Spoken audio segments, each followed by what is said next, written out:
Invitado el día de hoy en el espacio de Julio Bárbaro Antimemorias, es abogado, especialista en relaciones internacionales, docente de política exterior argentina e historia contemporánea. Habla con Julio Mariano Causino. Muchas gracias. Bueno, con Mariano tenemos largas charlas, discusiones, y en algún momento intentamos generar un grupo, un espacio de pensamiento, ¿no? En una universidad que, bueno, no importa, son de esas cosas que uno quiere en nuestra sociedad.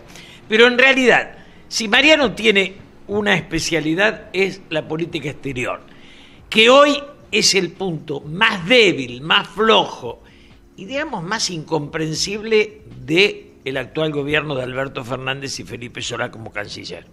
¿Vos qué opinás? No, yo creo que efectivamente el gobierno argentino tiene un problema serio en su relación con el mundo.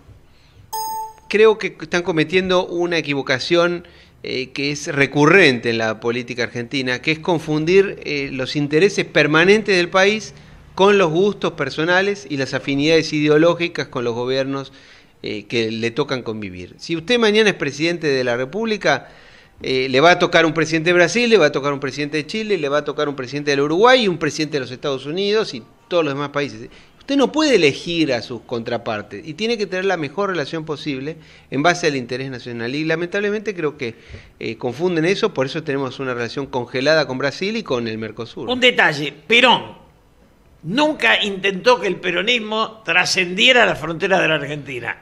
No hizo el ABC, Argentina, Brasil, Chile, pero lo hacía como idea del continente, no como expansión ideológica. Diría un poco antes incluso, los grandes presidentes argentinos que podrían, desde la Organización Nacional, Roca, Irigoyen, Justo, de alguna manera, claro, y Perón, todos ellos tuvieron como concepción la idea de que la Argentina era parte de una región, que era de Sudamérica, y que el destino de la Argentina estaba atado necesariamente al de Brasil y al de Chile, fundamentalmente. Porque, ¿qué pasa? En la política internacional, el factor irreemplazable, imposible de modificar, es la geografía. En la política, la geografía es el dato más importante de la política exterior. Usted puede cambiar de ideología, de aliados, de forma de pensar, de forma de comportarse, pero no va a poder modificar nunca el territorio en el que le toca operar y los vecinos que le van a tocar. Vos fíjate que Perón hace el ABC, Argentina, Brasil, Chile, Getúlio Vargas, Ibáñez, pero a posteriori los militares van a tener como hipótesis de guerra Brasil y Chile, cosa que nunca quiso el peronismo ni la democracia, y sí las dictaduras, ¿no? Bueno, la hipótesis de guerra con el Brasil y con Chile era una hipótesis razonable en los términos del siglo XIX y principios del siglo XX, no es que era una hipótesis absurda, tenía una razón de ser. Ahora, hay un momento clave que es cuando Roca, en especial en su primera presidencia, logra el acuerdo de las altas cumbres con Chile. Y en la segunda, Roca es el primer presidente argentino que hace un viaje al exterior, siendo presidente de la República. Y hace un acuerdo extraordinario que es el Acuerdo del Estrecho, que tiene lugar en febrero de 1899, con el presidente, creo que se llamaba Errázuriz, de Chile, y hacen hay una famosa foto en un acorazado argentino y después en un acorazado chileno, que es el abrazo del Estrecho. Después Roca va a Brasil y ahí tiene una reunión con Campos Salles, creo que era, y con un gran canciller que tuvo Brasil, que era el Barón de Río Branco. Y él termina de cerrar la idea de que el ABC en realidad nace ahí, a principios del siglo XX. Después Perón lo retoma. Perón, un viaje fundamental que hace Perón en su presidencia es en febrero del 53, él viaja a Chile y tiene un encuentro ahí con Ibáñez del Campo, que después retribuye la visita y viene a la Argentina. Perón nunca se reunió con Vargas. Contrariamente, la gente cree que sí, tuvo una gran correspondencia con Vargas. Sí, con Getúlio Vargas, sí, donde hasta hay idea de que tenían una alianza esotérica, sí, ¿no? Lo que pasa es que el proceso de Getúlio y el de Vargas y de Perón, si bien tienen puntos en común, no se solapan totalmente de manera histórica, porque Getúlio Vargas surge en una revolución en el 30, que tiene lugar casi simultánea a la que tiene lugar acá el 6 de septiembre, cuando cae Irigoyen, y hace su primer gobierno hasta el 45. Cuando Perón llega al poder en el 46, Getúlio se iba, y cuando vuelve en el 51 es un Getúlio Vargas debilitado, en el cual a su vez Getúlio Vargas ya tenía una política muy proamericana, Perón también parece entonces, pero el interés de Brasil estaba en Estados Unidos, su canciller era muy antiargentino, el que era muy pro-argentino era el embajador Luzardo, que era amigo de Perón, que vuelve a la Argentina. Pero no logra hacer una reunión con Perón y además se suicida en agosto del 54, Getúlio. Y después Perón cae. Ahora, si me permiten unos minutos, Frondizi retoma esa política, porque Frondizi hace una reunión muy importante en Uruguayana en el año 61, pero hay un dato que hoy parece imposible de imaginar. La economía argentina era más grande que la brasileña. Era más hasta la época de Frondizi. Claro. Las líneas entre Argentina y Brasil se cruzan en los años 60. Hasta los 60 Argentina era más que Brasil. Tenía menos población, por supuesto, pero era una potencia económica mayor. Y después se va deteriorando y somos 5 veces más chicos que Brasil. El golpe que derroca a Frondizi en el 62, que es el golpe de... ¿Quiénes eran los No, personajes? llega Guido a la presidencia, Guido, pero con el oscuro Alzogaray, bueno, ¿no? la destrucción de la Argentina. Claro, Alzogaray había sido ministro de Frondizi. Obligado, porque no lo quería Frondizi, ¿no? Sí, llega al ministerio en el 59, en junio del 59, como consecuencia de una sonada militar, en la cual Frondizi yo creo que hizo una jugada maestra, porque Frondizi era un hombre muy hábil, evidentemente, y tenía jugadas muy inteligentes. Frondizi congela un golpe de Estado porque lo trae Alzogaray, el ministro de Economía, pero además aprovecha que ya que lo tiene que traer Alzogaray es el plan de estabilización, que era necesario en ese momento porque había habido una gran devaluación en el primer año de la presidencia de Frondizi, y consigue estabilizar la moneda. Después lo echa, Frondizi lo echó a Alzogaray, y cuando Frondizi en el 62 estaba a punto de caer, en marzo del 62, le vuelve a ofrecer el Ministerio de Economía a Alzogaray para evitar un golpe. Alzogaray no acepta, y después Alzogaray va a volver a ser ministro de Guido, con los bonos, que es lo que vos te debes acordar. De eso me acuerdo de los bonos, pero hay un tema importante que es el encuentro de Frondizi con el Che Guevara. Agosto del 61. Que ese encuentro es el que irrita a toda nuestra derecha boba, porque la Argentina tiene una derecha mucho más estúpida y nefasta que la de Brasil y la de Chile. Sí. Por eso Brasil mató 400 tipos, nosotros 10.000. Sí. Eso tuvo lugar en agosto de 1961. ¿Qué había ocurrido? En enero del 59, Castro toma el poder en Cuba. Se produce la Revolución Cubana, toma el poder. Castro, cuando llega al poder, no era comunista necesariamente. Castro era una revolución nacionalista, por eso. Y Frondizi pide que no lo aísle. Exacto. Pero hay una famosa frase que alguna vez me contó Oscar Camilión, que vivía acá cerca, ya grande. Dicen que a Khrushchev le preguntan, ¿Castro es comunista? Y Khrushchev habría dicho, no es comunista. Creo que no es comunista, pero los americanos van a hacer de él un gran comunista. Claro. Y es lo que terminó ocurriendo. Pero entonces, ¿qué es lo que pasa? Frondizi intenta que no lo aíslen, precisamente eso se lo dice a Eisenhower. Con una política internacional lúcida. Exacto, diciéndole, miren, si ustedes lo aíslan, lo están arrojando a de los rusos, de los soviéticos, que es lo que terminó pasando. Ahora, ¿qué pasó? En el 61, a mediados del 61, hay una conferencia interamericana en Punta del Este, en Uruguay, en la que, en el hotel ese que ahora han derribado, el San Rafael. Y ahí, en esa reunión, el Che Guevara viene a esa reunión como ministro de Industria o presidente del Banco Central, no me acuerdo, de Cuba, en representación de Cuba. Y el Che Guevara quiere venir a Argentina, que hacía como 10 años que no estaba en Argentina, a visitar a una tía que estaba enferma. El gobierno le permite entrar. En forma medio secreta, ¿no? Y comete un error, Frondizi. Tal vez tenía razón, pero era inconveniente, porque eso provocó a los militares argentinos, que como vos decís, eran muy obtusos, y que vieron en Frondizi a un criptocomunista, como se decía en ese momento. Y Frondizi era el gobierno muy proamericano, totalmente prooccidental, y estaba haciendo una política económica de desarrollo, pero la ceguera hizo que se produjera eso. La cuestión es que Frondizi al poco tiempo cae como consecuencia de eso y de otro error fundamental que vos te debes acordar, que es cuando Frondizi pierde la elección en la provincia de Buenos Aires a mano de Framini Anglada. Error que Perón intentó evitar. Vos te acordás que Perón se anota de vicegobernador. Para que la fórmula sea proscripta. Exacto, para salvarle el gobierno. Para salvar. El negro Framini, que era mi amigo, un tipo maravilloso, y se lanza... El drama es que a veces nos olvidamos que derrocado Perón en el 55 se prohíbe hasta el uso del nombre. Sí, el decreto 4161 de Aramburu, una cosa absurda. O sea, los democráticos prohíben nombrar a Perón, a Eva Perón, al peronismo y a cualquiera. Un disparate mayúsculo. Que duró 18 años. Bueno, y además con un costo enorme porque ese gobierno, el de Aramburu, cosa que después creo que Aramburu se arrepintió, ¿no? Pero ese gobierno hizo fusilamiento, hacía 100 años que no había fusilamientos en la Argentina. Fusilan al general Valle y a Cogorno en el 56. Acá en la cárcel de las Heras, en esa plaza donde pasa uno seguido.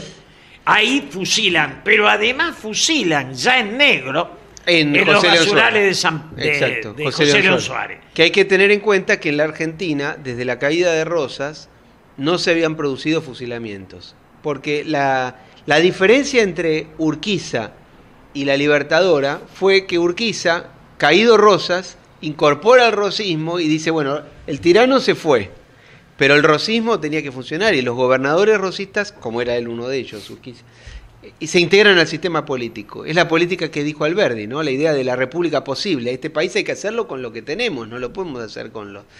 En cambio, en el 55 yo creo que un momento clave, muy negativo para la historia argentina reciente, es aquel que tiene lugar el 13 de noviembre, cuando cae Lonardi, que Lonardi tenía la propuesta de... Ni vencedores ni vencidos. La misma de Urquiza. Ahora, pensá que antes de esto van a bombardear la Plaza de Mayo a Inocente hasta agarran un colectivo escolar. Sí. Digo, la idea, el peronismo, eso que ellos llamaban dictadura, no tenía sangre en sus manos y quienes lo derrocan abundan en sangre. Porque estas cosas hay que recordarlas, ¿no? Perón nunca mandó matar a nadie. Perón tuvo en algunos momentos, tratando de ser objetivo, ¿no? Perón tuvo en algunos momentos de su vida expresiones violentas. Por ejemplo, en un momento el 5x1, claro. Tuvo discursos violentos de los que yo creo que Perón ya en el 73 no los tenía. Pero Perón nunca ejerció la violencia. Esos discursos que él tuvo, que fueron muy violentos, sin embargo no tuvieron ningún correlato en los hechos. Porque él podría... bueno, vos no te acordás porque eras muy joven, pero lo has estudiado. Cuando se produce el intento de golpe de Menéndez en el septiembre del 51, él ahí los metieron presos, por supuesto. No mató a nadie. Pero no mató a nadie. Y él podría haberlo fusilado en aplicación del Código Militar. O sea, esa idea del Perón es maravilloso, porque con lo que lo quiero a Jorge Luis Borges, en un relato, cuando está contando su vida y su historia, le dicen si alguna vez fue valiente. Y en plena dictadura dice que fue valiente contra la dictadura, que era la democracia. Claro. O sea, y esto que hace Borges es expresar a una sociedad. Esto no afecta a la literatura, era un genio. Pero esa fractura de pensar que si el pueblo vota es dictadura es profunda, ¿no? Sí, es una... Bueno, creo que es una asignatura pendiente que tiene el país de tener simultáneamente democracia y república, ¿no? Porque en inglés la palabra alude a las dos cosas. En inglés, democracy significa elegir el gobierno, pero el gobierno limitado, las dos cosas. La idea de la elección y que el gobierno sea el gobierno del pueblo, pero al mismo tiempo que el gobierno esté limitado en el tiempo y en el ejercicio. Es decir, que usted llega y no le dan un cheque en blanco que puede quedarse con todas las propiedades, matar a los ciudadanos, tener el derecho de pernada. No, usted está por 4 años dentro de un sistema que es la Constitución, el Congreso lo va a limitar, los gobernadores existen, la Corte existe. Creo que tenemos pendiente eso. En muy pocos momentos hubo las dos cosas, casi nunca. Cuando hubo república no hubo democracia, cuando hubo democracia a veces no hubo república. Y bueno, es un tema pendiente, ¿no? El resto de los países de nuestra región han avanzado bastante en eso. Hoy Uruguay, por ejemplo, es un país... Se podría decir que Uruguay es un país casi plenamente democrático y republicano. Claro, sí. De Chile se podría decir aproximadamente lo mismo. de Perú, con los problemas que tienen, ¿no? Son países con... Ahora, acá tenés limitaciones en tiempo y en ejercicio, más que nada en ejercicio, digamos. Ahí están las limitaciones que no se cumplen. Bueno, por ejemplo, creo que un error, yo entiendo que un error fue habilitar la reelección presidencial. Me parece a mí que la reforma constitucional del 94 tuvo algunas cosas buenas, pero algunas muy malas. Por ejemplo, eliminó el colegio electoral. Hoy parece anacrónico decir que el colegio electoral sería bueno, pero la verdad es que las provincias tenían un peso más grande. Hoy la tercera sección electoral de la provincia prácticamente define buena parte de la elección presidencial. Y la reelección no ha resultado. La reelección no le sirvió, ni a Perón le sirvió la reelección. A Perón no le sirvió, ni a Perón. Sirvió, claro. Entonces, no le sirvió a... Yo lo digo siempre eso, ¿eh? Tal vez el único presidente que su segundo mandato fue positivo, comparable al primero, fue Roca, pero era otra época y además habían pasado 12 años entre uno y otro. Pero no le sirvió Irigoyen tampoco, porque la segunda presidencia de Irigoyen termina muy mal. Irigoyen estaba muy grande, por supuesto, pero fue derrocado. A Perón no le sirvió. La segunda presidencia de Menem salió peor que la primera. Y los Kirchner tuvieron 3. Porque los Kirchner, con la excusa de que era la mujer, en realidad tuvieron digamos, en los hechos violaron el espíritu del constituyente. Ahora, Mariano, hoy aparece un libro que lo va a presentar el señor presidente Alberto Fernández, donde alguien dice que Kirchner, el hombre que... A ver, yo he sido amigo de Néstor, he sido funcionario de Néstor. Encontrar algo que Néstor haya mejorado en la Argentina es imposible, ¿o no? Bueno, yo he sido muy crítico de Kirchner, entonces no Está bien, pero para escribir que... Yo creo que... Néstor, en todos esos años del kirchnerismo, ¿mejoró la integración social? No. No, para nada. Yo creo que... Mirá, Kirchner vos lo conociste mucho, tuviste mucha relación personal, yo no. Yo a Kirchner lo vi una vez en mi vida nada más. Hablé 4 palabras. Kirchner ya en Santa Cruz era muy negativo. Santa Cruz es una provincia que... Claro.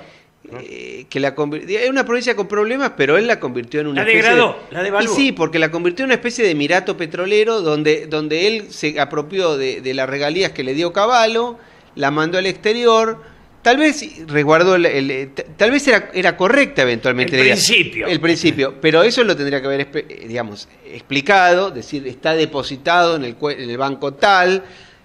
Prácticamente no se sabe, que nunca aparecieron los fondos. ¿Te acordás el caso del procurador Sosa, creo que se llamaba? Yo que lo echó con el procurador 2 veces la Suprema Corte lo repuso y lo repuso y nunca les importó. O sea, la degradación que ellos... Santa Cruz es una sociedad más pobre que cuando Néstor llegó. Exacto. Entonces, ¿qué pasa? Y la Argentina es más pobre que cuando ellos llegaron. O sea, son los dueños del atraso. Y el problema es que tienen una cultura de renta. Entonces, que vos te acordás, nuestro amigo Moisés Ikonikov escribió el libro... de la economía de renta a la cultura de renta, que es lo peor que hay.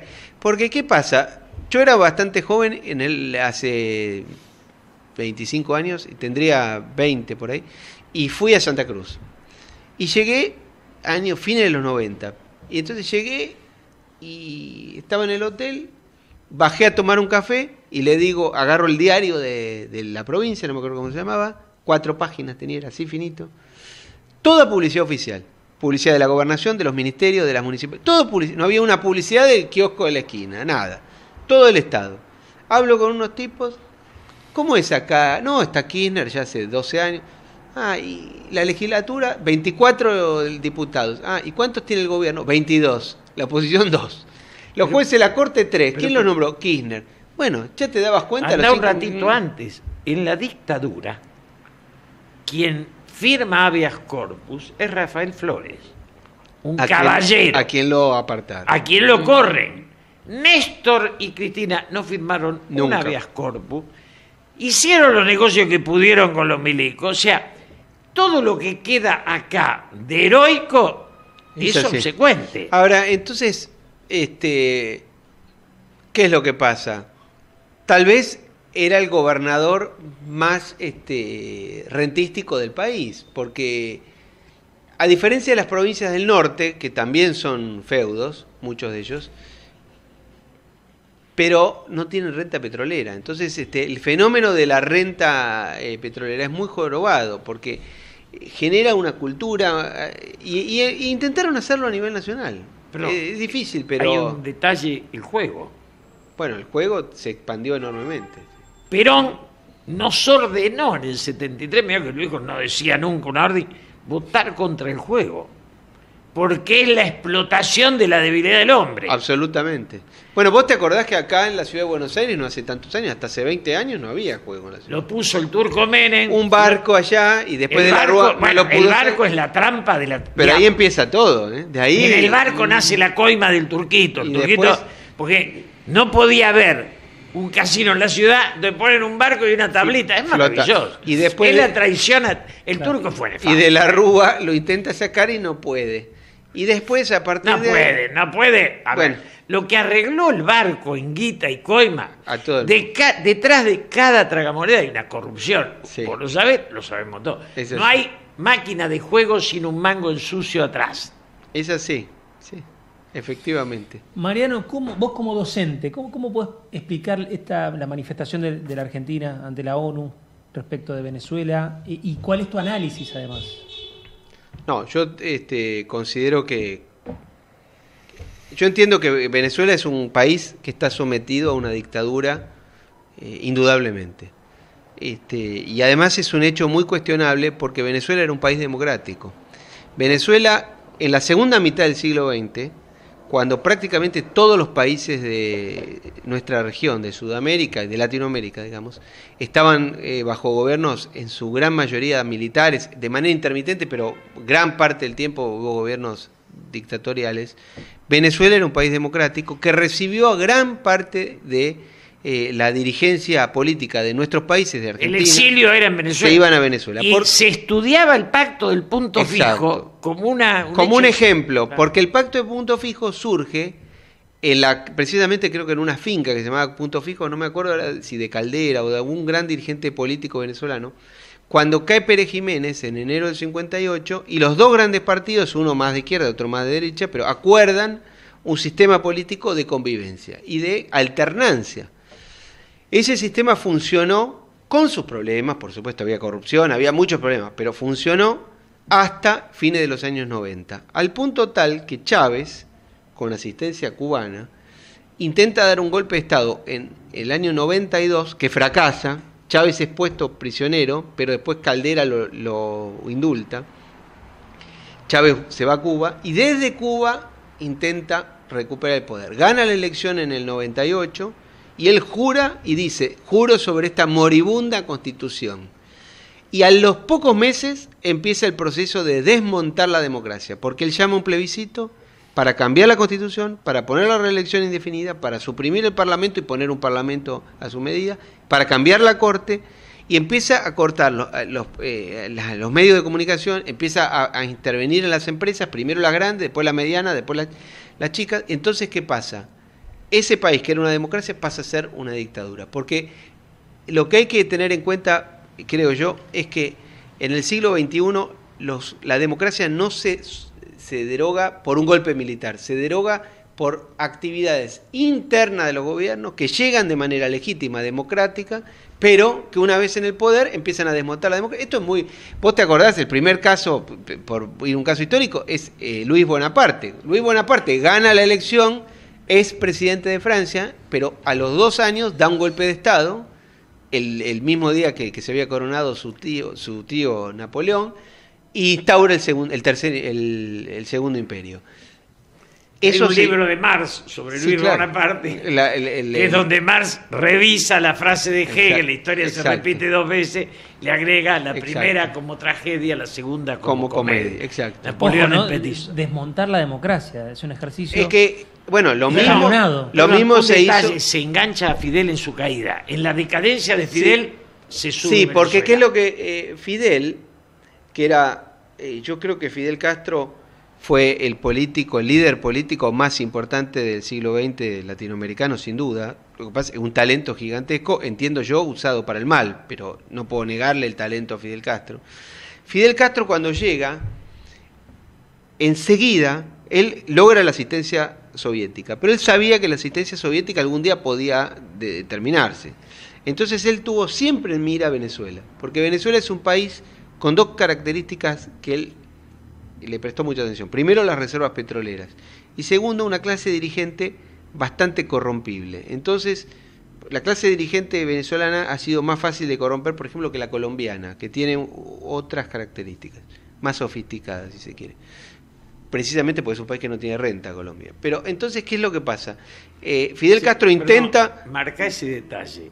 La corrupción está ligada a la estructura mental de la renta. Sí, por supuesto. Si el parasitismo genera corrupción. Mira, esto sabes dónde lo aprendí. Yo fui embajador en Costa Rica. Costa Rica era el país más pobre de Centroamérica y terminó siendo el más rico. ¿Por qué? Porque era el único territorio de la Capitanía General de Guatemala, que era parte del Virreinato de Nueva España, con sede en México.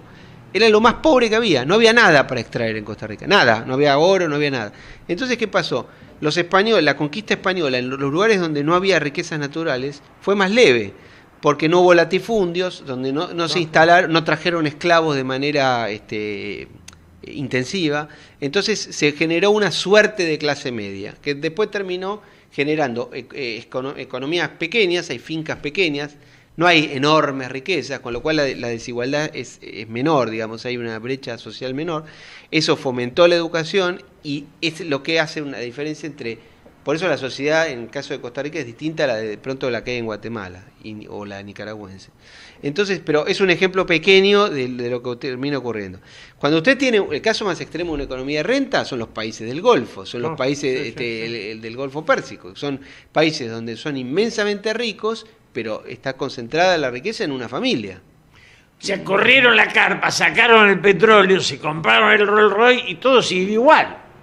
¿No? Salvo Dubái, que puede ser otra cosa, pero bueno. Sí.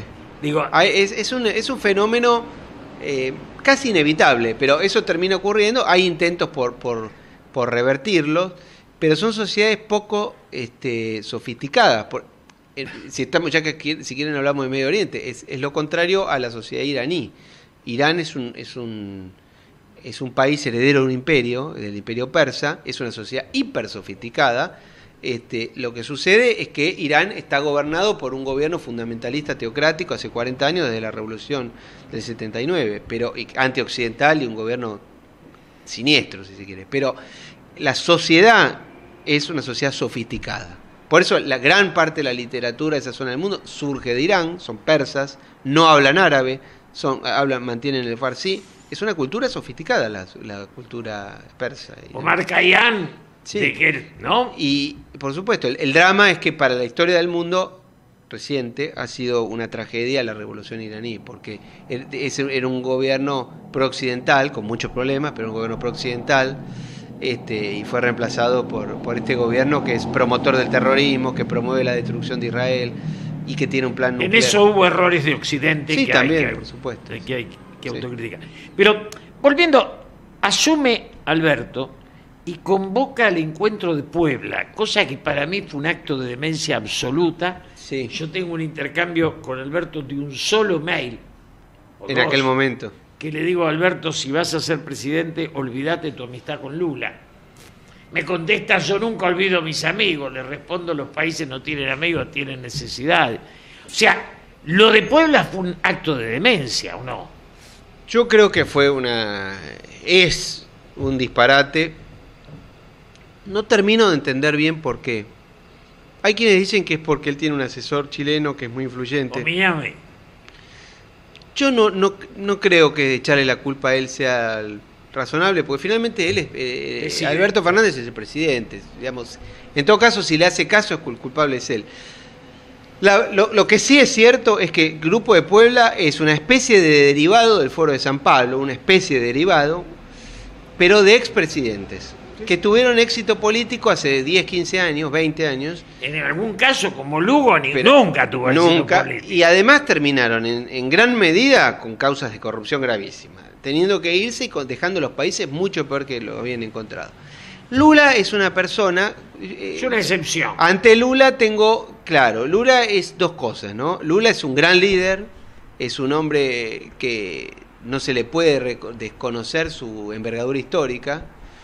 Es un hombre que en su primer mandato especialmente continúa cosas de Fernando Enrique Cardoso y logra sacar mucha gente de la pobreza que ya había avanzado con Fernando Enrique. Lula pero hizo después, cosas que no logró Néstor, ¿eh? Por supuesto. Pero después Lula, yo creo que Lula se confundió un poco con el rol que Brasil podía jugar en el mundo. Eso es Odebrecht. Y se sobregiró de alguna manera. Eso es Odebrecht. Y ya la presidencia de Dilma fue peor y después terminó muy complicado con esas situaciones. Pero Lula es un gran líder y Brasil es una potencia muy importante en esta zona del mundo. Ahora, Alberto Fernández es el tercer presidente de la dinastía kirchnerista, le podríamos decir, y es como ya cada vez más deteriorado, porque Kirchner era un gran líder político, o por lo menos era una figura, el fundador de todo esto. A mí nunca me gustó, pero debo reconocerle condiciones. Después Cristina hereda el poder de Kirchner. Muerto Kirchner, creo que Cristina se desvaría, creo que los cubanos ahí tomaron el control de su orientación ideológica. Y Alberto Fernández, la verdad es que yo creo que un día dice una cosa, un día dice otra, cree que puede quedar bien con todo el mundo, va y habla con los del grupo de Puebla y cree que puede quedar bien ahí, hablar bien de Chávez, y después quiere decir que él quiere buenas relaciones con Estados Unidos, nombra a un embajador en Estados Unidos razonable, digamos, nombra un canciller que parece razonable, pero después hace lo contrario, los embajadores dicen lo que piensan y no responden al canciller. Hay como un pedazo de pseudo izquierda que el kirchnerismo compró y que hay que sacarse de encima, que es la reivindicación de la guerrilla, las madres de Plaza de Mayo, de Elía, sí, el perrito Berbisky, toda una todas ideas fracasadas. 12, ¿no? Página 12 es un triste relato. Sí, ideas absolutamente fracasadas. Creo que eran antiguas hace 20, 30 años. Sí, claro. Eran ya antiguas en aquel momento, cuando surgió el Foro de San Pablo, pero hoy son ridículas. Es decir, si alguien en 1950, 60 hubiera planteado esto, podía discutirse. Hoy es absurdo porque nadie... China no mantiene estas ideas. China tiene una economía capitalista. China ha avanzado porque se murió Mao y Deng Xiaoping inició unas reformas de mercado. No fue hacia el comunismo, fue hacia el capitalismo. Es así, te guste o no te guste. Usa el comunismo para recuperar su lugar en la historia. Exacto, eso es Mao. Exacto. Y después viene la transformación del pensamiento. El capitalismo tiene cosas buenas y malas, pero no se discute en el mundo cuál es el sistema de generación de riqueza. Usted puede discutir si le pone más impuestos, menos, si lo orienta más o lo orienta menos. Incluso los países más desarrollados son los que tienen un sistema de regulación en el cual lo que se procura es que haya mucha competencia.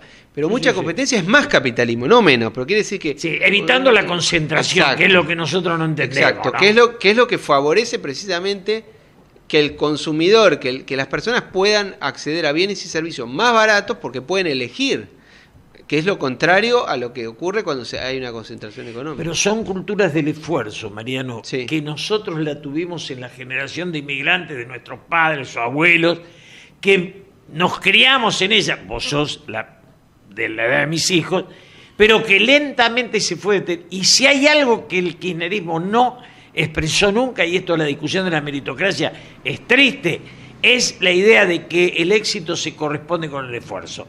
El tema meritocracia es un tema incomprensible, ¿o no? Yo no lo entiendo, esta obsesión que tienen con la meritocracia. No sé quién les ha metido la idea a la cabeza.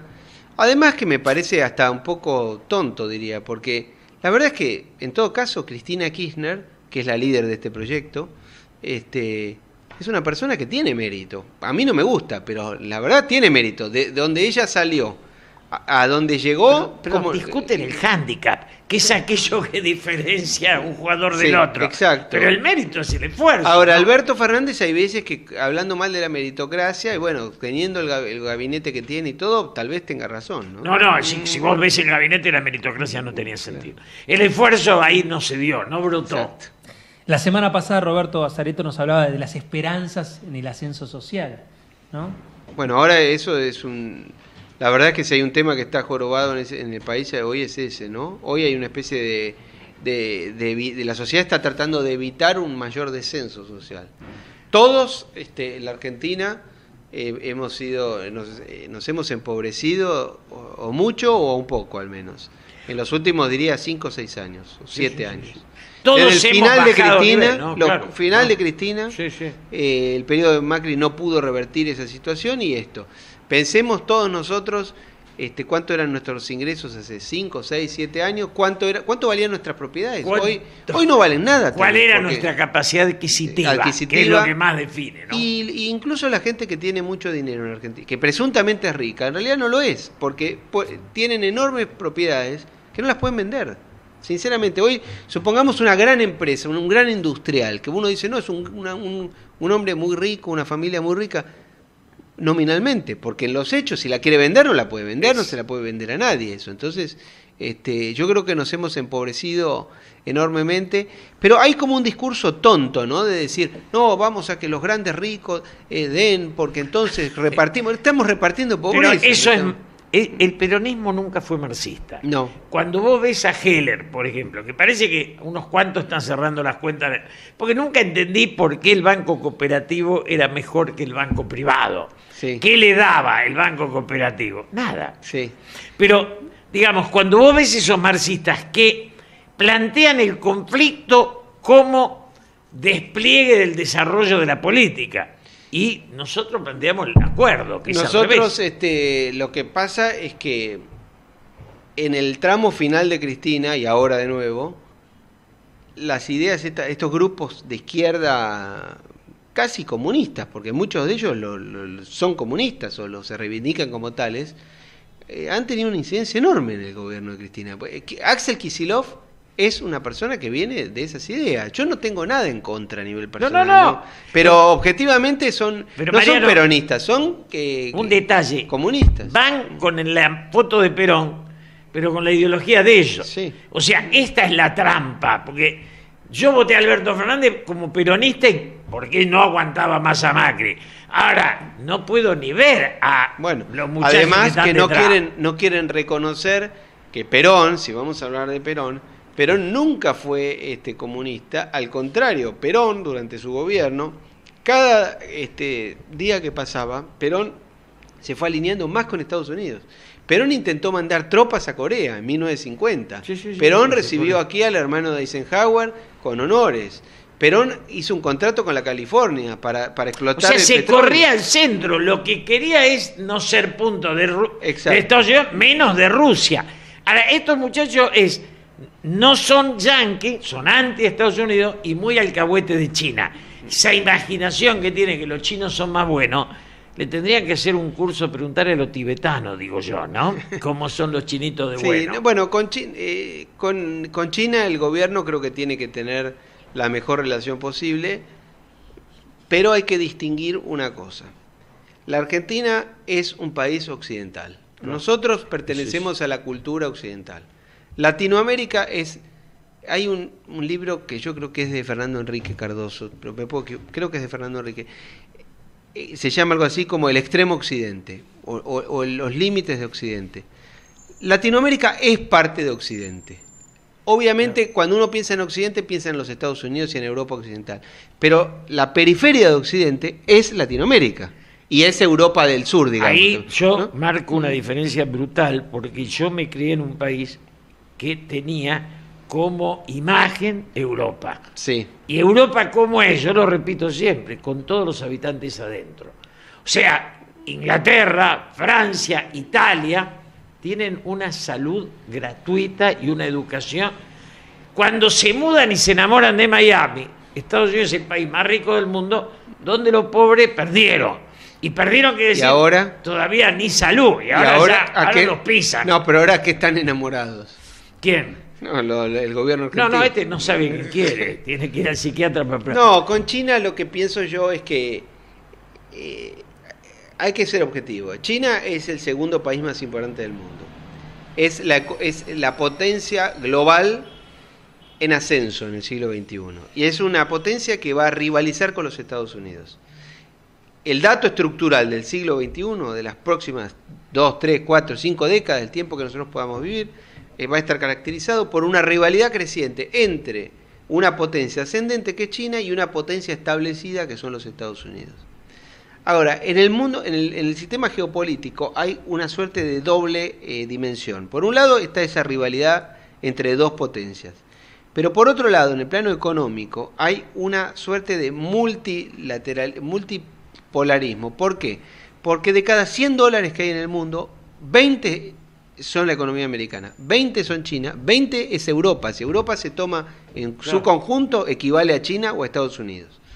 Y los 40 restantes están en el, digamos, llamado tercer mundo, que podría decirse que son... Mariano, una pelea también importante ha sido el de los grandes capitales contra las naciones. O sea, cuando China, cuando Rusia con Putin, cuando Trump aparecen con su grito, la Merkel, son las naciones que le dicen a los grupos económicos: la identidad cultural sigue existiendo. Bueno, Trump le para el carro a los que se fueron a vivir a China, sí, a las empresas, ¿no? Bueno, hay un fenómeno muy interesante que es en Rusia, un país que yo he estudiado mucho. En Rusia se pasaron a situaciones extremas, ¿no? Cuando cae la Unión Soviética, un grupo después se los llamó los oligarcas, pero era un grupo de gente, digamos, con buenas conexiones políticas, se apropió de las empresas que eran públicas, hasta entonces eran públicas, y prácticamente por nada se quedaron con esas, con la propiedad, la titularidad de esas empresas. Muchas eran, por ejemplo, empresas de gas, de petróleo, de acero, importantísimos, y los medios de comunicación.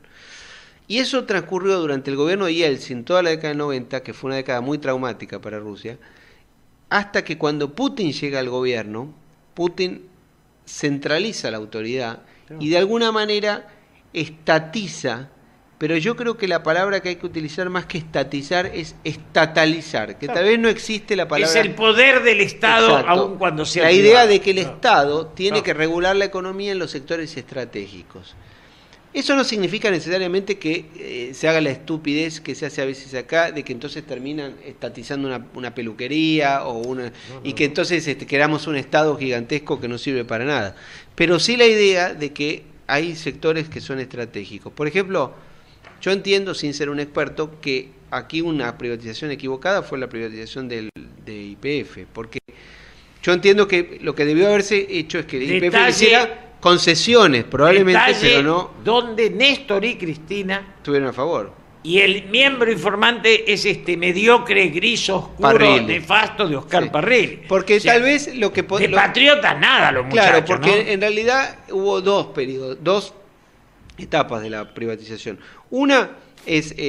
yo estaría de acuerdo si usted me dice que el petróleo sigue siendo del Estado y que para una concesión por 30 años se hace un acuerdo, como hizo Perón con la California o Frondizi con los contratos petroleros. Pero el recurso sigue siendo el Estado y los privados participan en su exploración, hacen el riesgo de perforar a ver si encuentran algo. Con inversión, además. Como inversión y ganan dinero y está todo muy bien. Ahora, otra cosa es vender la acción de Oro, que es lo que se hizo después. Lo hizo el mismo Cavallo. No, al final, ya Cavallo ni siquiera era ministro. Ya no estaba el Yo creo que fue en el año 98, 99, porque hubo dos privatizaciones de IPF, sí. la cual es la primera creo que estuvo bien y la segunda fue un grave error. Y la recompra, porque además Néstor intenta quedársela, claro, quedársela para la familia, sí. Que ahí aparecen estos muchachos banqueros, sí, que, digamos, YPF les paga con la ganancia que... Un invento japonés, sí, maravilloso. Yo me quedé con esto de una potencia en ascenso de China. Sí. ¿Se puede explicar un poco más, Mariano? La historia de la humanidad se puede explicar de alguna manera como una sucesión de grandes potencias que a lo largo del tiempo van siendo reemplazadas unas por otras, o el liderazgo mundial va siendo reemplazado una por otra. Después de la Segunda Guerra Mundial, el mundo actual presenta una característica casi única, que es que hay en construcción un orden mundial único, porque todos los eventos que ocurren en la humanidad hoy tienen una repercusión inmediata en el resto del sistema. Por ejemplo, nosotros estamos hablando acá, pero si nosotros dijéramos una cosa extraordinaria, maravillosa o horrible, momento en Hong Kong una persona lo puede detectar y puede eso provocar que venda acciones y demás. Por lo tanto, lo que ocurre en el mundo hay un sistema único. Esto no existía hasta hace 50 o 100 o 200 y pico de años, porque el Imperio Romano, por ejemplo, no tenía conexiones con el Imperio Chino. Lo que ocurría en una determinada zona del mundo no tenía conexión con la otra. Ahora, ¿qué pasó? Siempre hubo en zonas cercanas países o imperios o unidades políticas que tenían una fortaleza y que aparecía otra que la reemplazaba. El primero que estudia esto es Tucídides, en el famoso libro La historia de la guerra del Peloponeso, donde Esparta y Atenas luchan por la hegemonía de lo que era el mundo civilizado de entonces, que era lo que hoy es Grecia. ¿Qué sucede? Cuando una potencia establecida, que en las presentes circunstancias la potencia hegemónica en el mundo actual era hasta hace poco Estados Unidos, y sus aliados... Heredera de Inglaterra. Exacto. ¿Qué pasó? Bueno, o sea, el Imperio Sajón es el último, sí, recién ahora la disolución por el Brexit. En los últimos 600 años, las primeras potencias del mundo siempre fueron occidentales, porque fueron el Imperio Español, que después de conquistar América, España pasa a ser el primer país del mundo. El Imperio Portugués, que fue muy breve en su duración, pero fue muy poderoso. Holanda fue una gran potencia mundial, lo que hoy es Holanda. Duró poco tiempo, pero fue muy poderoso. Después Francia fue el primer país de la Tierra en el siglo XVIII. En el siglo XIX fue el Imperio Británico y en el siglo XX los Estados Unidos. A cada una de esas potencias le apareció otra. Por ejemplo, cuando Alemania se unifica en 1870, la unificación Alemania pasa a ser el país más poderoso de Europa. Entonces, el surgimiento de Alemania como una unidad política única desestabiliza el sistema, se produce la Primera Guerra Mundial y después la Segunda. El surgimiento alemán desestabilizó el sistema que había surgido en el Congreso de Viena al final de las guerras napoleónicas. Desestabilizó el sistema y se produjeron las dos guerras, en especial la segunda, termina la Segunda Guerra Mundial y quedan dos superpotencias, los Estados Unidos y la Unión Soviética. Cuando la Unión Soviética implosiona, queda una superpotencia, prácticamente se dice que es un momento unipolar de los que es donde aparece Fukuyama con la idea del fin de las ideologías. Exacto, que es una idea... Si queda uno solo, ya no hay ideología, sino un poder único. Es una idea que Fukuyama escribe, es una idea un tanto ingenua, porque es una idea que desconoce la historia. Porque ¿qué es lo que le pasa? Por eso después fue contestado por un gran libro de Robert Kagan que se llama el fin de la pero ahí fue la caída del muro y la estupidización de Argentina. Sí. Argentina regala su patrimonio, la luz, el gas, los teléfonos. Bueno, coincidió con un periodo de crisis de Yo digo siempre, la caída del muro, los cascotes no caían en la cabeza nuestra. Estaba el turco, vendía la madre. Lo que pasó es que cuando Estados Unidos vale la pena entrar en un pequeño detalle. Hay quienes dicen que Estados Unidos ganó la Guerra Fría. En cierta manera es cierto, pero los rusos, por ejemplo, esa idea no les gusta, porque ellos consideran que ellos también ganaron la Guerra Fría. Lo que pasa es que la Guerra Fría y el fin de la Unión Soviética son dos fenómenos simultáneos. Por un lado es el fin del comunismo y por otro lado es el fin del Imperio Soviético. Para los rusos, y en especial para la dirigencia rusa, el fin del comunismo es un dato positivo, pero el fin del Imperio ruso no. Y que además no termina, por eso es Putin. Por eso después surge Putin, exacto. Ahora, ¿qué pasa hoy? ¿Por qué China se transformó en un país tan marginal hasta hace 40 años, 30 años, y por qué hoy es una superpotencia? Porque en realidad lo que pasó es esto. Hasta hace 200 años más o menos, hasta 1820, hasta la Guerra del Opio, la economía china, hasta hace 200 años, la economía china era el 30% de la economía mundial, más o menos. Pero entre 1820 y 1980, más o menos, en esos 150 años, la economía china empieza a declinar con respecto al resto de las potencias. ¿Por qué? Porque Europa y después Estados Unidos ingresan en la era industrial. Y Japón. Y China no. China no entra en la guerra. China se queda como un país feudal. Mientras que Inglaterra, fundamentalmente, Alemania, Japón y los Estados Unidos, que aparecen como superpotencia, entran en la... Entonces lo que pasa es que China se va achicando, pero no es que se va achicando en términos relativos. Cuando Mao toma el poder, después de la guerra civil, la economía china era el 5% de la economía global, teniendo la población más grande del mundo. Pero hay cosas divinas. Por ejemplo, cuando los rusos, Stalin le ofrece camiones a Mao, Mao dice: ¿qué hago con los chinos si vos me mandás los camiones? Sí. Lo que tiene fuerte importancia, que ya se nos acabó el tema, es la vocación imperial de China, de Rusia, de Estados Unidos. O sea, estructuras, sociedades con vocación de imperio. Igual no sé si estamos mal de tiempo, ¿no? Estamos bien. Pero China tiene una característica. China en sí mismo es un programa, ¿no? China tiene una característica distinta a los demás países, porque tiene, para empezar, China no es una cultura occidental, obviamente es una cultura asiática, tiene una cosmovisión distinta, tiene una cultura confuciana. Nosotros tenemos una cultura, la cultura occidental, que ha atravesado el iluminismo, ha atravesado la reforma religiosa, ha atravesado el renacimiento, para todos nosotros el centro del universo es la persona, es el individuo, y el Estado existe porque nosotros creamos el Estado. Para los chinos no es así. Para la mentalidad asiática, el individuo es parte de un colectivo, que es la idea...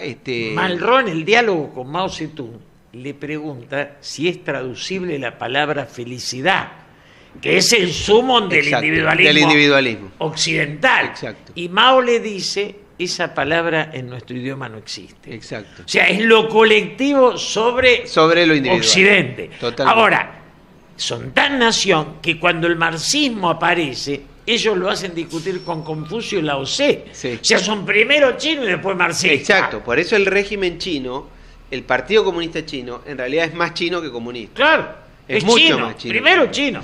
Por eso la relación era tan mala con la Unión Soviética, porque Rusia, en cambio, es un país mitad occidental, mitad eslavo. Es una cultura distinta. Ahora, lo que quería decirles es esto. China, ¿sabés qué significa China? China significa imperio del medio. China es un país, en realidad, que tiene una política bastante aislacionista. Sí. Por eso se ha rodeado por esas murallas. No avanza, se defiende. Exacto. Claro. Y a tal punto que cuando, esto lo cuenta Kissinger en su libro On China, cuando el rey Jorge III, en el siglo XVIII, el rey de Inglaterra, manda un embajador a Beijing para intentar abrir una embajada permanente, la historia es fascinante, porque China no tenía una cancillería. No tenía tal cosa como una cancillería, que es un elemento esencial de un Estado nacional, de un Estado, digamos, porque el Estado, vos para tener relaciones con otro Estado tenés una oficina que se llama el Ministerio de Asuntos Exteriores. Todos los países del mundo han tenido una cancillería, con un nombre distinto. Se nos acabó el tiempo. Lo que sí marco es: Mao Zedong, marxista, elige de canciller un mandarín, Zhou Enlai. Sí, Zhou Enlai. ¿Sabés lo que dijo Kissinger de Zhou Enlai? Que era la persona individualmente más conocedora del mundo, con una sola excepción, que era De Gaulle. De Gaulle. Los diálogos de Gaulle con Malraux son maravillosos. Sí. La hubiera encina. Mariano, muchísimas gracias. No, gracias a ustedes. Con los docentes, viste que los docentes tienen capacidad. Gracias a ustedes. Muchas gracias, Mariano.